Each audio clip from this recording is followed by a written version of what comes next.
Hello friends, welcome to Deepak Bhardwaj classes. Bharat शासन अधिनियम 1935 में अधिनियम आया था। भारत शासन अधिनियम ये हमारी भारतीय संविधान के संदर्भ में पॉलिटी की सीरीज हमने स्टार्ट की है, जिसका ये 5वां भाग है। यदि आपने इसका प्रीवियसली भाग जो है वो नहीं देखा है तो मैं लिंक डिस्क्रिप्शन में दे दूंगा, वहाँ पे आके जाकर उसको ज़रूर देखना। इस क्लास के अंदर हम दो टॉपिकों को कवर करने की कोशिश करेंगे, जिनमें से पहला होगा गोलमेज सम्मेलन। मतलब जितने भी गोलमेज सम्मेलन हुए हैं, जिनको राउंड टेबल कॉन्फ्रेंस कहते हैं, वो कहाँ हुए हैं, कब कब हुए हैं, उनके अंदर मेनली किन लोगों ने भाग लिया था। मतलब यहाँ से जो इंपॉर्टेंट क्वेश्चन बनते हैं ना, वो श्रृंखला हम यहाँ से कवर कर लेंगे। दूसरा हमारा पॉइंट होगा भारत शासन अधिनियम 1935। इसकी जितनी भी विशेषताएं हैं, वो सारी विशेषता हम इस क्लास के अंदर पढ़ने की कोशिश करेंगे। लेकिन यदि कोई विशेषता रह जाती है या टॉपिक पूरा नहीं हो पाता है, तो हम इसके लिए एक क्लास और बनाएंगे भारत शासन अधिनियम के ऊपर। ओके फ्रेंड्स, यदि आपको क्लास अच्छी लगे, कंटेंट आपको इन्फॉर्मेटिव लगे, तो वीडियो को लाइक करना, ज़्यादा से ज़्यादा शेयर करना तथा चैनल को सब्सक्राइब जरूर करना, ताकि आपको जो नए नोटिफिकेशन है वो आराम से मिलते रहे।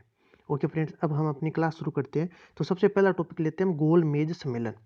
तो गोल मेज सम्मेलन भाग लेते हैं, तो इसकी में अपन थोड़ी सी भूमिका बनाते हैं कि क्या था गोल मेज सम्मेलन, क्यों किया गया था गोल मेज सम्मेलन। देखो फ्रेंड्स, हो क्या रहा था कि जब 1919 का भारत शासन अधिनियम, 1919 का जो ये भारत शासन अधिनियम आया था, जिसका दूसरा नाम था मोंटेग्यू चेम्सफोर्ड अधिनियम। मोंटेग्यू चेम्सफोर्ड अधिनियम, इसके बारे में हमने पिछली कक्षा में चर्चा की है, तो आप जाके जरूर देखना। तो ये आने के बाद भी क्या हो रहा था कि जो भारत के अंदर जो अपने नेता थे वो संतुष्ट नहीं हो रहे थे। तब उनको संतुष्ट करने की कोशिश करने के लिए फिर ब्रिटिश सरकार ने क्या किया कि गोलमेज सम्मेलन रखे। उन्होंने क्या किया, गोलमेज सम्मेलन रखे। कहाँ पर रखे थे वो गोलमेज? जितने भी सम्मेलन थे वो लंदन के अंदर रखे थे। कितने गोलमेज सम्मेलन हुए थे? तो 3 गोलमेज सम्मेलन हुए थे। कब कब हुए थे? तो पहला जो गोलमेज सम्मेलन है वो 1930 के अंदर हुआ था। दूसरा है वो 1931 के अंदर हुआ था, और जो तीसरा है वो 1932 के अंदर हुआ था। ठीक है।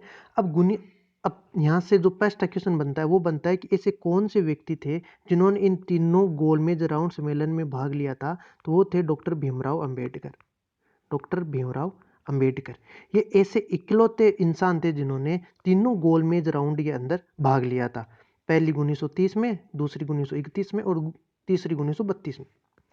सेकेंड क्वेश्चन यहाँ से ये बन के आता है कि जो 1930 में गोलमेज सम्मेलन हुआ था, इसके अंदर कांग्रेस ने भाग नहीं लिया था।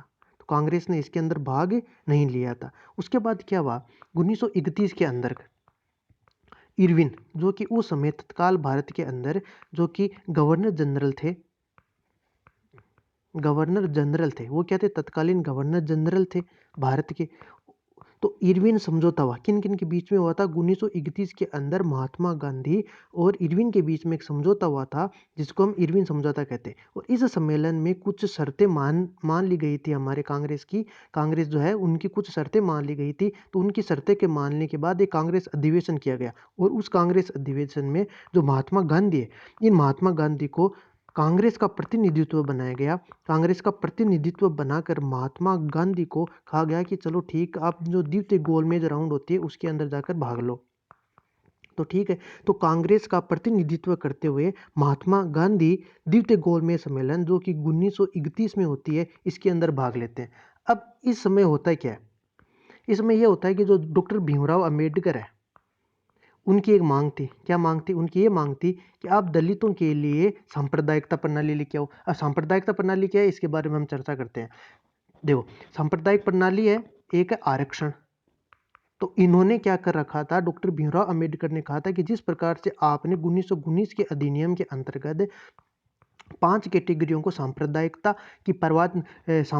निर्वाचन जो प्रणाली में सम्मिलित किया है, तो आप क्या करो, दलितों को भी इस निर्वाचन प्रणाली में सम्मिलित करो। और डॉक्टर भीमराव अंबेडकर की इसी जिद की वजह से जो महात्मा गांधी है, वो क्या करते हैं कि बीच में से जो गोलमेज राउंड सम्मेलन चल रहा था सेकेंड वार 1931 के अंदर, उसके बीच में से उठते हैं और तत्काल भारत आ जाते हैं। जिससे ही वो भारत में पहुंचते हैं तो उनको पकड़ लिया जाता है, उनको पकड़ के जेल के अंदर बंद कर दिया जाता है।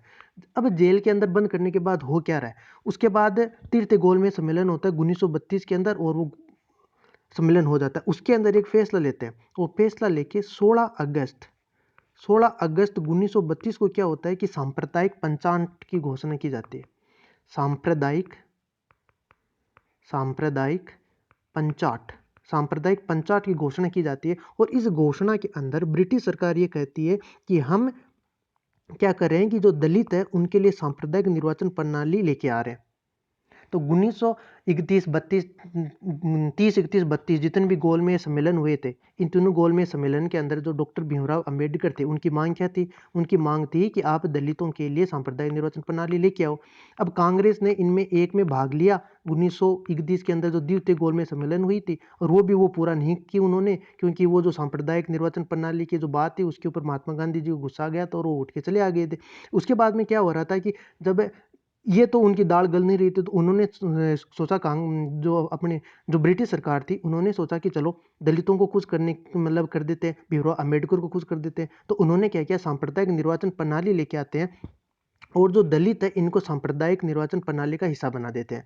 अब इस बात के ऊपर जो महात्मा गांधी है, जो नर्मदा जेल के अंदर बंद है, उन्होंने क्या आमरण अनशन शुरू कर दिया। आमरण अनशन का मतलब जब तक मैं मर नहीं जाऊं और ये जो मेरी मांग आपने पूरी नहीं की तो मैं मरते दम तक अनशन करूंगा, ये हो गया आमरण अनशन। अब इस बात से डॉक्टर राजेंद्र प्रसाद और जो बड़े नेता थे उनको लगा कि यार ये तो बहुत ही विचित्र बात होगी, अब क्या करें। तो उन्होंने क्या किया, डॉक्टर भीमराव अंबेडकर से बात की, उनको समझाया और इधर महात्मा गांधी को समझा रहे थे। अब महात्मा गांधी को क्या समझाया, डॉक्टर भीमराव अंबेडकर जी को क्या समझाया, ये हम बात करते हैं। तो सबसे पहले हम बात करते हैं महात्मा गांधी जी की। तो महात्मा गांधी से बात करते हैं डॉक्टर राजेंद्र प्रसाद और अपने जो दिग्गज बड़े नेता थे वो जाते हैं और महात्मा गांधी को जेल में उनसे मिलते हैं और उनसे बात करते हैं। क्या बात करते हैं, उनको कहते हैं कि यार अपन को दलित है ना गांधी जी, जो अपन दलित है इनको आपको कुछ तो करना पड़ेगा, हमें दलितों के लिए कुछ तो काम करना ही पड़ेगा। और उधर जो अंबेडकर साहब है उनके पास जाकर कहते हैं कि आप दलितों को हिंदू से अलग नहीं कर सकते। हाँ, आप दलितों के लिए कोई काम करना चाहते जरूर कीजिए, आराम से कीजिए, लेकिन आप दलितों को हिंदू से अलग मत कीजिए। दलित हिंदू ही तो है, आप इनको सांप्रदायिक निर्वाचन प्रणाली देकर जो अपना हिंदू समाज है, हिंदू है, उनसे आप अलग कर रहे हो दलितों को, जबकि दलित हिंदू ही है, वो कोई अलग नहीं है। यदि आपने ऐसा कर दिया, जो दलित है इनको हिंदुओं से अलग कर दिया, तो उसके बाद में जितने भी हिंदू है वो दलितों को एक अलग नज़र से देखेंगे। तो आप जो दलित है इनको हिंदू समाज से अलग न करके कोई और व्यवस्था के बारे में सोचो, ताकि हम कोई और एक ऐसी व्यवस्था कर सके जो इस सांप्रदायिक निर्वाचन प्रणाली से भी अधिक दृढ़ हो, अधिक सशक्त हो। तो उसके बाद आरक्षण की शब्द आता है, आरक्षण। तो महात्मा गांधी और जो अंबेडकर साहब है, महात्मा गांधी जी और अंबेडकर साहब दोनों ही इस बात पर मान जाते हैं कि चलो ठीक है, हम आरक्षण कर देते हैं दलितों के लिए, सांप्रदायिक जो निर्वाचन प्रणाली है उसको एक बार हम हटा देते हैं, सांप्रदायिक निर्वाचन प्रणाली को हटा देते हैं और हम आरक्षण की विधि ले लेते हैं। अब ये हुआ कब था, 24 सितंबर 1932 को पूना के अंदर ये समझौता हुआ था, इसलिए इसको पूना पैक्ट के नाम से जानते, पूना पैक्ट के समझौते के नाम से जानते हैं। अब अपन थोड़ी सी बात करते हैं सांप्रदायिकता। सांप्रदायिक क्या है, सांप्रदायिक जो निर्वाचन प्रणाली है इसमें और आरक्षण में अंतर क्या है। भाई सांप्रदायिकता से आरक्षण अच्छा क्यों है, इसके बारे में हम बात करते हैं। फॉर एग्जाम्पल, ये कोई एरिया है, इस एरिया के अंदर सरपंच का चुनाव हो रहा है, ठीक है, ये कोई सा भी एरिया हो सकता है, इसके अंदर सरपंच का चुनाव हो रहा है और सरपंच की एक सीट आई जो कि एससी या एसटी के लिए है, एससी या एसटी के लिए एक सीट आई। अभी हम मान के चलते हैं कि वो सीट एससी की है, ठीक है। अब इस एससी सीट का अर्थ क्या हुआ, एससी सीट का अर्थ ये हुआ कि ऐसा कोई भी उम्मीदवार जो है वो सिर्फ एससी का हो सकता है, बाकी और किसी भी जाति का नहीं हो सकता, और किसी भी कैटेगरी का यदि कोई उम्मीदवार है तो वो इस एरिया के अंदर, इसी पर्टिकुलर एरिया के अंदर वो सरपंच के चुनाव के लिए खड़ा नहीं हो सकता। यदि वो एससी कैटेगरी का है तो ये जो चुनाव प्रक्रिया होगी इसके अंदर वो खड़ा हो सकता है और जीत गया तो वो सरपंच बन जाएगा, ठीक है।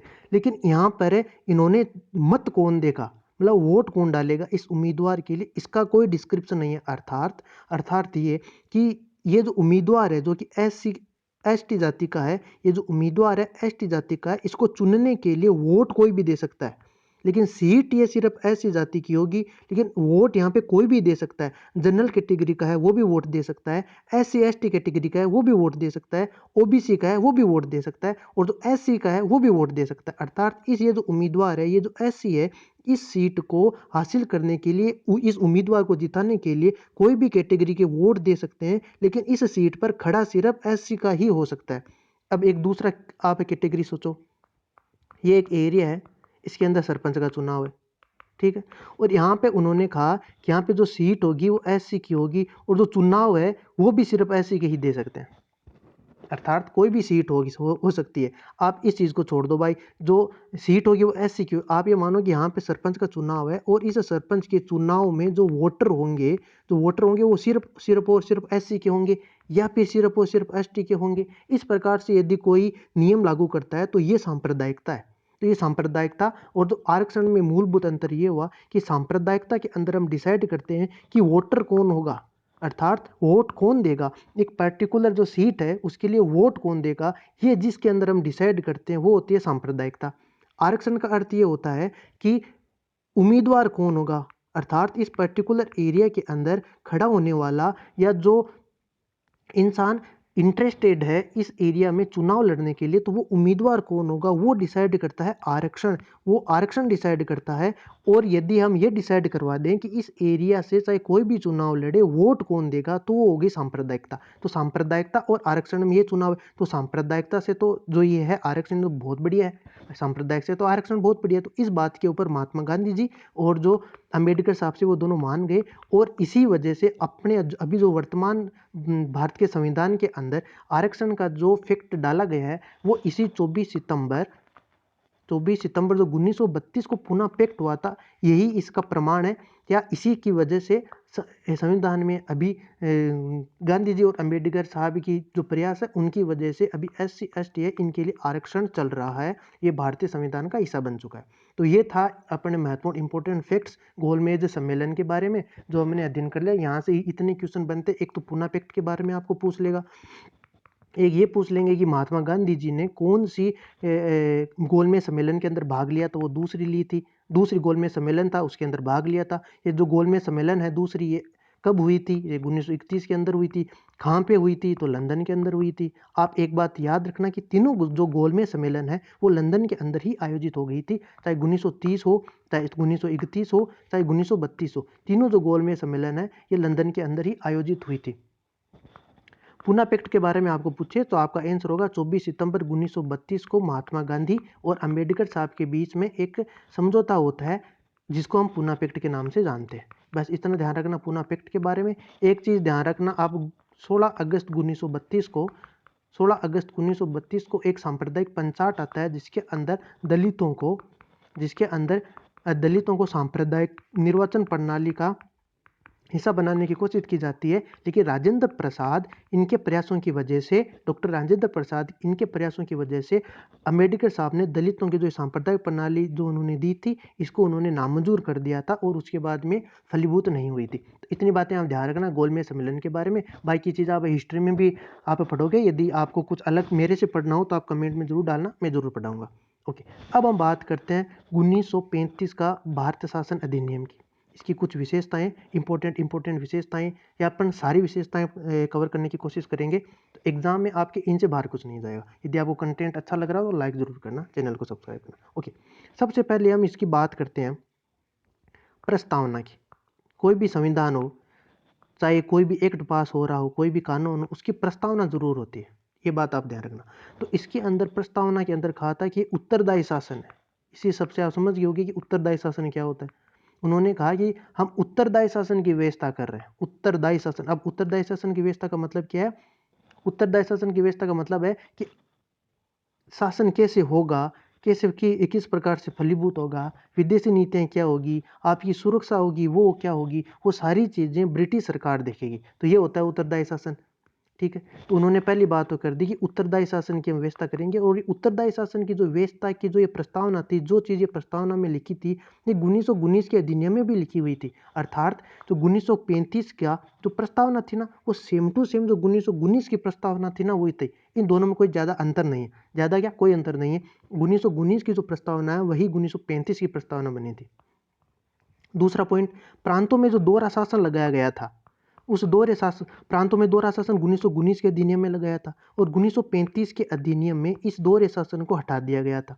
एक बात तो ये ध्यान रखना, तो 1935 का जो अधिनियम था, इसके अंदर जो दोहरा शासन लगाया गया था ना, प्रांतों के अंदर, प्रांतों में जो दोहरा शासन था उसको तो हटा दिया गया था, लेकिन केंद्र के अंदर दोहरा शासन की व्यवस्था कर दी गई थी। तो यहाँ से आपके क्या क्वेश्चन बनेगा, क्वेश्चन ये बन सकता है कि प्रांतों में दोहरे शासन की व्यवस्था की गई, तो अधिनियम 1919 के द्वारा। प्रांतों में दोहरे शासन की व्यवस्था को हटाया गया, तो 1935 के अंदर। केंद्र में दोहरा शासन की व्यवस्था की गई, तो 1935 के अंदर। यहाँ पे 1919 नहीं रखना है, 1935 के अंदर। तो ये विशेषता हो गई दोहरे शासन की। चौथी विशेषता की हम बात करते हैं कि लोक सेवा आयोग का गठन किया गया। लोक सेवा जो आयोग है, इनके गठन का प्रावधान किया गया। अब यहाँ के ऊपर केंद्र और राज्य, इन दोनों के लिए लोक सेवा आयोग का गठन किया गया। केंद्र के लिए जो लोक सेवा आयोग था, इसका नामकरण रखा उन्होंने संघीय लोक सेवा आयोग। संघीय लोक सेवा आयोग ये तो रखा उन्होंने केंद्र के लिए, और राज्य के लिए रखा राज्य लोक सेवा आयोग। राज्य के लिए जो रखा था उसका नाम था राज्य लोक सेवा आयोग। अब एक बात का आप ध्यान रखना, जो 1919 का अधिनियम था, इसके अंदर लोक सेवा आयोग के नाम से गठन किया गया था, और जब 1 अक्टूबर 1926 को जब लोक सेवा आयोग बना था, तो वो केंद्र के नाम से बना था। लेकिन यदि आपको ये क्वेश्चन पूछ ले कि संघ के लिए लोक सेवा आयोग का प्रावधान कौन से अधिनियम के द्वारा किया गया था, तो 1935। यदि आपको ये क्वेश्चन पूछे कि राज्य लोक सेवा आयोग का गठन कौन से अधिनियम के द्वारा प्रावधान किया गया था, तो 1935 का अधिनियम। 1919 नहीं रखना आपको, ना तो केंद्र के लिए 1919 देना है, ना राज्य के लिए 1919 देना है। दोनों का जो आंसर होगा 1935 का अधिनियम ही होगा। पांचवी विशेषता ये है कि प्रांतों के अंदर स्वायत्तता प्रांतों के अंदर स्वायत्तता लागू कर दी। अब ये स्वायत्तता का क्या अर्थ है?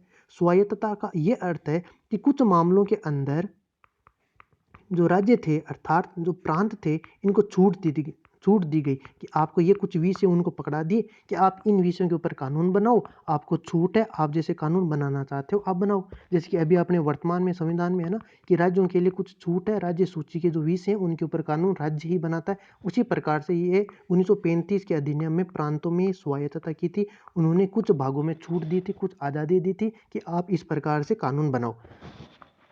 छठी विशेषता क्या है? छठी विशेषता यह है कि उन्होंने संघात्मक ढांचे का निर्माण किया था। संघात्मक ढांचे का निर्माण किया, इसके लिए उन्होंने क्या किया, 3 विषय बनाए।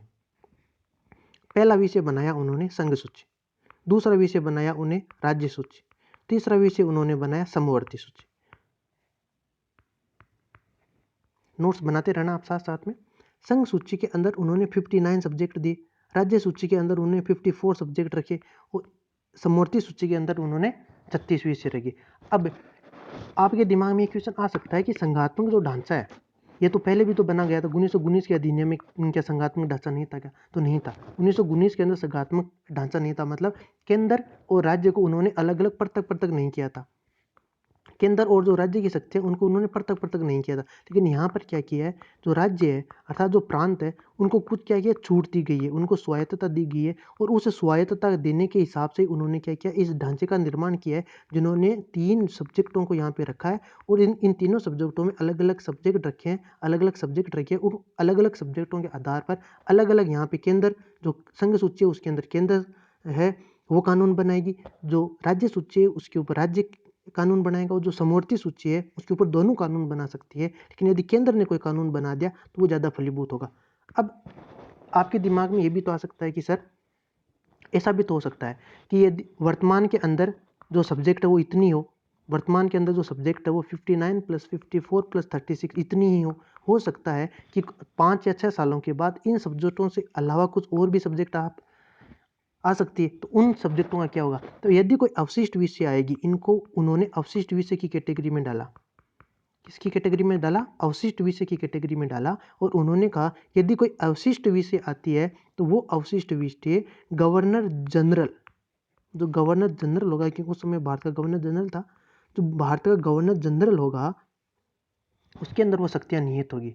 और इन सब ये जो विषय होगी, चाहे कितनी भी विषय अवशिष्ट जो भी विषय बनेंगी, इन विषयों पे जो कानून है वो भारत का गवर्नर जनरल बनाएगा। और यदि ये गवर्नर जनरल चाहे तो ये अपनी सूझबूझ के हिसाब से ये जो विषय होंगी अवशिष्ट विषय, इन्हें किसी भी सब्जेक्ट के अंदर डाल सकता है। वो चाहे तो संघ सूची के अंदर डाल सकता है, वो चाहे तो इन्हें राज्य सूची के अंदर डाल सकता है, और वो चाहे तो इन्हें समवर्ती सूची के अंदर डाल सकता है। और यदि उसकी इच्छा हो या फिर उसकी सूझबूझ के हिसाब से वो इन सब्जेक्टों को अपने पास भी रख सकता है। तो ये सारी शक्तियाँ उन्होंने गवर्नर जनरल के पास में दी थी। लेकिन अभी अपने वर्तमान संविधान की बात करें तो ये जो अवशिष्ट शक्तियाँ हैं ये संसद के पास होती है, राष्ट्रपति के पास नहीं होती, ये संसद के पास होती है। ये बात आप ध्यान रखना। ओके, उन्होंने एक कदम उठाया था देशी रियासतों को जोड़ने के हिसाब से, अखिल भारतीय संघ। अखिल भारतीय संघ, उन्होंने एक अखिल भारतीय संघ बनाया। उन्होंने क्या चाहा कि जो ब्रिटिश इंडिया है वो और जो देशी भारत है वो दोनों जुड़ जाए और एक संघ बना ले जो होगा अखिल भारतीय संघ। लेकिन यहाँ पे उन्होंने छूट दी थी। उन्होंने क्या छूट दी कि यदि कोई देशी भारत की रियासत चाहे तो वो अखिल भारत के संघ का हिस्सा बने, और यदि किसी देशी रियासत की इच्छा नहीं है कि वो भारतीय संघ का हिस्सा बने तो वो स्वतंत्र रह सकती है। अब यदि किसी को स्वतंत्र रहने की इच्छा दी गई हो तो वो स्वतंत्र रहना ज़्यादा पसंद करेगा। इसलिए अखिल भारतीय संघ का जो ये उनका इच्छा थी या उनकी जो सोच थी ये फलीभूत नहीं हुई थी, ये फेल हो गई थी। ओके, अभी आप वर्तमान में नीति निर्देशक तत्व पढ़ते हो। हमारे संविधान के अंदर नीति निर्देशक तत्व है, नीति निर्देशक तत्व है ना, भाग 4 के अंदर है, ध्यान है ना। तो ये जो नीति निर्देशक तत्व है, ये नीति निर्देशक तत्व है इसी 1935 के अधिनियम से लिए गए हैं। अब आपके ये क्वेश्चन पूछ सकता है कि जो वर्तमान के अंदर भारत के अंदर नीति निर्देशक तत्व है ये 1935 के अधिनियम में किस नाम से थे। तो ये 1935 के जो अधिनियम है उसके अंदर थे निर्देशों के उपकरण, निर्देशों के उपकरण के नाम से ये 1935 के अधिनियम में थे। और इनका नाम चेंज किया, सिर्फ नीति निर्देशक तत्व इनका नाम रखा, भाग 4 के अंदर डाल दिए, 1935 से उठाए और नाम रखा नीति निर्देशक तत्व। तो क्वेश्चन ये भी पूछ सकते हैं कि 1935 के अधिनियम के अंदर जो नीति निर्देशों के उपकरण थे वो भारत के वर्तमान संविधान में किस नाम से है। तो किस नाम से, नीति निर्देशक तत्व के नाम से, ये आप ध्यान रखना। उन्होंने एक प्रावधान और किया संघीय न्यायालय का, संघीय न्यायालय का उन्होंने प्रावधान किया था 1935 के अधिनियम के तहत, और इसकी जो स्थापना है वो स्थापना हुई थी 1937 के अंदर। आप ध्यान रखना इस क्वेश्चन का। तो यहाँ पे वही दो क्वेश्चन बनेंगे, इसका प्रावधान कब हुआ तो आपका आंसर देना है 1935, इसकी स्थापना कब हुई तो आपको आंसर देना है 1937। और इस प्रावधान के बाद जो ये संघीय न्यायालय है इसकी स्थापना कर दी गई, और इसका जो मुख्य न्यायाधीश बना था, पहला जो मुख्य न्यायाधीश था संघीय न्यायालय का, उसका नाम था मोरिस ग्वेयर। ये पहला न्यायालय का जो मुख्य न्यायाधीश था उनका नाम है मोरिस ग्वेयर। ठीक है, ये आप ध्यान रखना। ओके, अब आपके क्वेश्चन आ सकता है ये कि जो संघीय न्यायालय था क्या ये सुप्रीम कोर्ट था। अभी जो वर्तमान में सुप्रीम कोर्ट है, क्या हम इस संघीय न्यायालय को सुप्रीम कोर्ट की संज्ञा दे सकते हैं क्या। क्यों क्यों क्योंकि ये जो संघीय न्यायालय ये पूरे भारत का ही तो है, ये पूरे भारत का है। और ये जो सुप्रीम कोर्ट है ये भी पूरे भारत का सबसे ऊंचा न्यायालय, और ये जो संघीय न्यायालय ये भी पूरे भारत का सबसे ऊंचा न्यायालय था। तो क्या संघीय न्यायालय को हम सुप्रीम कोर्ट की संज्ञा दे सकते थे क्या, तो आंसर नहीं दे सकते थे। क्यों नहीं दे सकते थे, क्योंकि जो सुप्रीम कौन होता है, सुप्रीम वो होता है जिसके खिलाफ हम कहीं भी नहीं जा सकते हैं। लेकिन जो संघीय न्यायालय था इसके खिलाफ हम प्रीवी काउंसिल जो कि लंदन के अंदर थी, कहाँ पे थी, लंदन के अंदर। तो ये प्रीवी काउंसिल है ये लंदन के अंदर थी, और हम क्या कर सकते थे कि ये जो संघीय न्यायालय था इसके खिलाफ हम इस प्रीवी काउंसिल में जाकर अपील दर्ज कर सकते थे। इसका अर्थ क्या हुआ, इसका अर्थ ये हुआ कि जो ये संघीय न्यायालय है ये सुप्रीम कोर्ट के स्थान पे नहीं था। अपने जो ये सुप्रीम कोर्ट की स्थापना कब हुई, कैसे कब हुई, ये इसके लिए हम अलग से वीडियो बनाएंगे। जो अपना सुप्रीम कोर्ट वाला वीडियो आएगा ना उसके अंदर आपको ये सारी जानकारी मिल जाएगी। यहाँ अपन सिर्फ 1935 के अधिनियम की जानकारी क्लियर है। तो यहाँ 1935 से संबंधित कोई भी क्वेश्चन होगा ना वो आपकी इस क्लास से बाहर नहीं जाएगा। ठीक है, आराम से इसको पढ़ो, नोट्स बना लो और याद कर लेना। यदि एक बार में आपके ठीक तरह से समझ में नहीं आ रही है तो इस क्लास को आप दोबारा देखो। यदि आपको क्लास की स्पीड थोड़ी ज़्यादा लग रही है, आपको लगता नहीं भाई क्लास की स्पीड थोड़ी ज़्यादा है, तो आप क्या करो अपनी स्पीड को थोड़ा सा कम कर लो, क्योंकि यूट्यूब में एक फैसिलिटी आप अपनी स्पीड को कम कर सकते हो। लेकिन यदि कोई स्टूडेंट है जिनको स्पीड है ना थोड़ी कम लग रही है तो वो क्या कर सकता है, स्पीड को थोड़ी सी बढ़ा सकता है, 1.25 कर सकता है, 1.5 कर सकता है। और आप रिवीजन करो ना, तब आप स्पीड 1.5 के आसपास ही रखो, ताकि आपका टाइम भी बचे और अच्छे से आपका रिवीजन हो जाए। तो जो एक एक पॉइंट है ना, वो आपके निकल जाएंगे, आराम से आपकी तैयारी हो जाएगी। अब एक लास्ट चीज़ के बारे में हम बात करते हैं 1935 के अधिनियम की। वो क्या बात है? वो ये बात है कि जो जवाहरलाल नेहरू जी हैं, उन्होंने एक बुक लिखी थी, और जो बुक थी उसका नाम था discovery of India. Discovery of India, ठीक है। इस बुक में उन्होंने जो ये 1935 के अधिनियम था, इसको 2 संज्ञाएं दी थी उन्होंने। वो क्या क्या संज्ञाएं थी वो हम बात करते हैं। पहली बात उन्होंने ये कही थी कि जो ये 1935 का अधिनियम है, यह एक दास्ता का पत्र है। कैसे हुआ दास्ता का पत्र? कि वो क्या कर रहे हैं कि हमें एक कागज़ दे रहे हैं, ठीक है, जिसके अंदर कुछ लिखा हुआ है संविधान के बारे में, भाई देश ऐसे चलेगा, ऐसे चलेगा, वैसे चलेगा, ऐसे काम नहीं करने हैं, वैसे काम करने। इस प्रकार का एक नियमों का एक संगठन है, जो कि एक कागज़ है जिसका नाम दिया है संविधान, वो हमें वो पकड़ा रहे हैं। लेकिन इससे होगा क्या? इससे ये होगा कि जो भारत है वो हमेशा हमेशा के लिए गुलाम हो जाएगा। तो ये क्या हो गया? ये एक दास्ता का प्रपत्र हो गया। दूसरी बात उन्होंने क्या कही 1935 के अधिनियम के बारे में? दूसरी बात उन्होंने 1935 के अधिनियम के बारे में कही कि 1935 का अधिनियम है ना, एक गाड़ी के समान है। अब ये गाड़ी कैसी है? इसके बारे में उन्होंने क्या कहा, ये जो गाड़ी है इसके अंदर इंजन नहीं है। इस गाड़ी के अंदर इंजन नहीं है और ब्रेक बहुत सारे हैं। मतलब हर बार ये रुकती चली जाएगी, इंजन तो है ही नहीं इसके अंदर और ब्रेक बहुत है। तो इस प्रकार के क्वेश्चन है ना, वो बन जाते हैं। तो आपको ध्यान रखना कि जवाहरलाल नेहरू जी ने बुक लिखी थी डिस्कवरी ऑफ इंडिया, और ये डिस्कवरी बुक जो इंडिया जवाहरलाल नेहरू ने 1935 के अधिनियम के बारे में लिखी है, या फिर भारत के हिसाब से लिखी है, डिस्कवरी ऑफ भारत की लिखी है ना। तो उसके अंदर भारत के बारे में बताया गया है कि किस प्रकार से संविधान बना, कुछ और बना। और उन्होंने 1935 का जो अधिनियम है, इसी बुक के अंदर इसकी आलोचना करते हुए ये 2 बातें कही है कि एक तो ये दास्तां का पत्र है, दास्तां का पत्र है, और दूसरी बात है 1935 का अधिनियम है, ये गाड़ी की तरह है। और वो गाड़ी कैसी है? बिना इंजन के, और उसके अंदर ब्रेक भी नहीं है। तो ये आप 2 बातें ध्यान रखना, क्योंकि यहाँ से क्वेश्चन बन सकते हैं। तो ये था 1935 का अधिनियम। यहाँ से कई भी क्वेश्चन बन सकते हैं। तो आप इन जो क्वेश्चन है इनके बारे में ज़रूर से ध्यान रखना। बाकी जो पॉइंट होंगे हम जो अपनी नेक्स्ट क्लास आएगी उसके अंदर बात करेंगे, और मैं अच्छी सी क्लास लाने की कोशिश करूँगा। यदि आपको कंटेंट अच्छा लगा तो वीडियो को लाइक करना, शेयर करना अपने दोस्तों के साथ, और चैनल को सब्सक्राइब जरूर कर लेना, ताकि जो नए कंटेंट है वो सबसे पहले आपके पास पहुंच जाए, आपका कोई भी वीडियो छूटे ना। तो यदि आपने प्रीवियस लेक्चर नहीं देखा है तो लिंक डिस्क्रिप्शन में दे रहा हूँ, जाके ज़रूर देखना। ठीक है, ओके फ्रेंड्स, आराम से पढ़ना। Thank you.